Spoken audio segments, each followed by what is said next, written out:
Dobro. History. Archive. 여러분, 1988년으로 한번 가볼까요? 지구상에서 가장 위험한 곳, 바로 그곳에서 단 10초의 질주가 어떻게 40분짜리 핏빛 총격전으로 번졌는지 지금부터 그 긴박했던 순간 속으로 들어가 보겠습니다. 바로 이 절박한 외침, 남과 북이 총구를 겨누고 있는 바로 그 경계선에서 이 한마디가 모든 것의 시작이었습니다.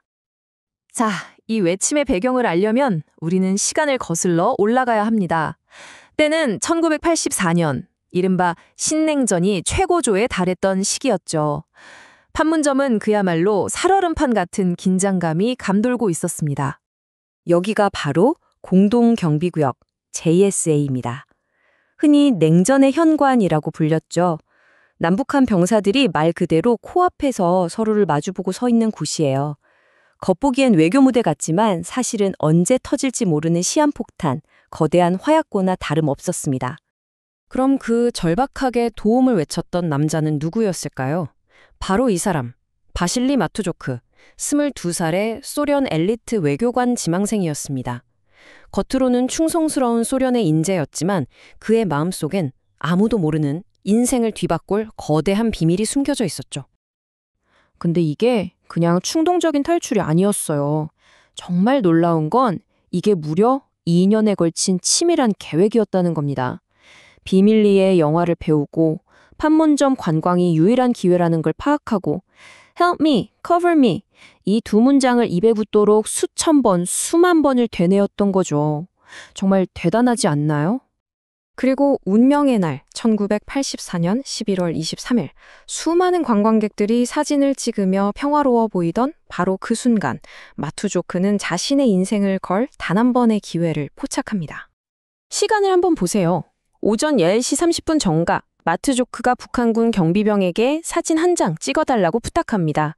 5초 뒤 경비병이 포즈를 취하는 바로 그 찰나 마투조크는 군사분계선을 향해 미친 듯이 달리기 시작하죠.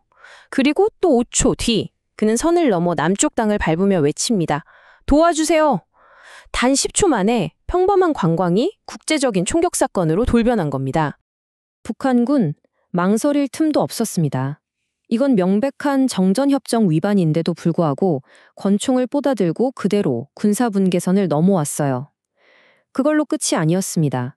곧바로 AK-47 소총으로 무장한 병력 20명, 30명이 뒤따라 넘어왔습니다. 자, 이제 이야기의 또 다른 주인공들로 넘어가 보죠. 마투조크의 절박한 외침을 듣고 총알이 빗발칠 게 뻔한 그곳으로 주저없이 달려간 유엔군 병사들 이야기입니다. 이걸 좀 보세요. 정말 믿기지 않는 상황입니다.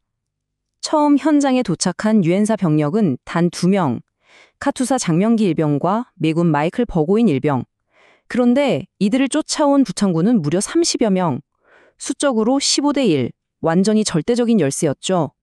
하지만 이 두 사람은 물러서지 않았습니다. 특히 장명기 일병은 즉각 응사하면서 북한군의 모든 주의를 자신에게로 끌었어요. 덕분에 덤불 속에 숨어있던 마투조크는 시간을 벌 수 있었죠. 이건 그야말로 목숨을 건 교란작전이었습니다. 하지만 이 영웅적인 행동에는 너무나도 큰 대가가 따랐습니다.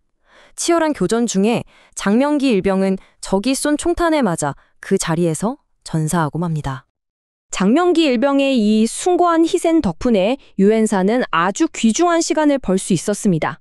그리고 마침내 버트 미즈사와 대위가 이끄는 5분 대기조가 현장에 도착합니다. 미즈사와 대위는 도착하자마자 아주 교과서적인 전술을 펼칩니다. 바로 망치와 모루 전술인데요. 쉽게 말해 한 부대가 모루처럼 적의 정면을 꽉 막아서 꼼짝 못하게 만들고 그 사이에 다른 두 부대가 망치처럼 양옆으로 돌아들어가서 퇴로를 차단하고 완전히 포위해버리는 거죠. 이제 북한군은 도가내든 쥐신세가 된 겁니다. 그리고 바로 이 순간 전세를 완전히 뒤집는 게임 체인저가 등장합니다. 바로 M203 유탄 발사기.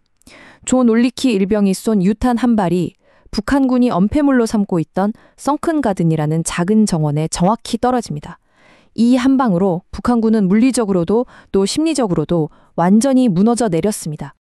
당시 미즈사와 대위가 병력에게 내린 명령은 아주 단호하고 명확했습니다.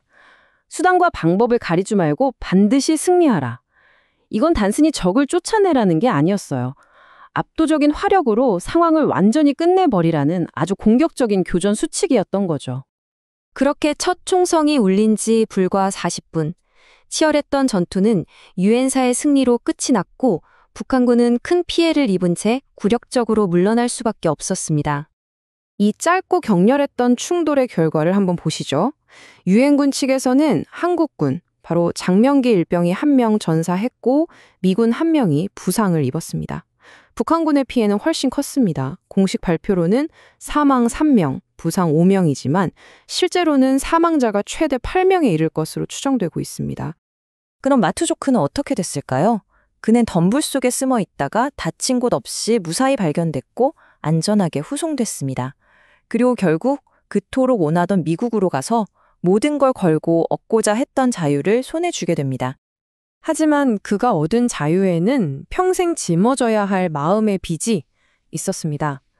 훗날 그는 이렇게 말했죠. 나의 자유가 누군가의 희생 위에 있다는 사실이 나를 괴롭힙니다. 한 젊은 군인의 죽음이 그의 자유의 깊은 그림자를 드리운 겁니다. 이 사건은 한동안 정치적인 이유로 제대로 알려지지 않았습니다. 하지만 역사는 영웅들을 잊지 않았죠. 매년 JSA에서는 장명기 일병을 기리는 추모식이 열리고 있고 2000년대에 들어서는 당시 참전했던 미군 병사들도 그 용맹을 인정받아 은성무공 훈장을 받게 됩니다. 자, 이렇게 한 사람은 그토록 원하던 자유를 얻었고 다른 한 사람은 그 자유를 지켜주다 목숨을 잃었습니다. 1984년 판문점에서 벌어졌던 이 40분간의 총격전은 오늘 우리에게 아주 무거운 질문을 던집니다. 우리가 누리는 자유의 진정한 가치, 그 대가는 과연 무엇일까요?